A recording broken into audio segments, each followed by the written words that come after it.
আসসালামু আলাইকুম বন্ধুরা, কেমন আছেন? রাস্তায় পড়ে আছে এই ফলগুলা। এই ফলগুলোর নামটা সঠিক আমি জানি না, তবে একটু টক, বড়ই, আমাদের দেশের বড়ইর মতো ফলগুলা।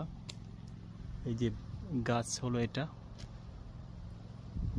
দেখেন এটা হচ্ছে এই গাছটা এই বাড়ির অথচ দেখেন ফলগুলা কিন্তু বাজারে বিক্রি হয়। এই ফলগুলা কেজি হিসেবে বিক্রি হয়, দামও আছে মোটামুটি এই অন্যান্য ফলের মতোই দাম, আঙ্গুর বা এর মতো। অথচ দেখেন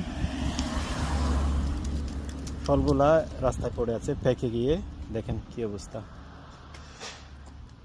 খাওয়ার কোনো মানুষ নাই, এই যে গাছের মধ্যে আছে, এগুলো হয়তো পড়ে যাবে। খাওয়ার মতো কিন্তু এগুলা খুবই স্বাদযুক্ত, ভিটামিন সি জাতীয় ফল আর কি। সবগুলো পড়ে আছে এখানে, অথচ খাওয়ার কোনো মানুষজন নাই। এই বাড়িতে মনে হয় বাচ্চা কাচ্চা নাই, বাচ্চা কাচ্চা থাকলেও এরা খায় না।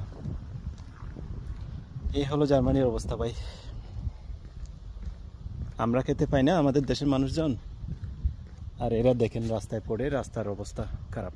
এই যে এখানে পর্যন্ত চলে আসছে, এই যে দেখেন। যেহেতু এই রাস্তাটা একটু পাহাড়ি, মানে ঢালু ওইদিকে, এই জন্য ওই যে সবগুলা ফল এই যে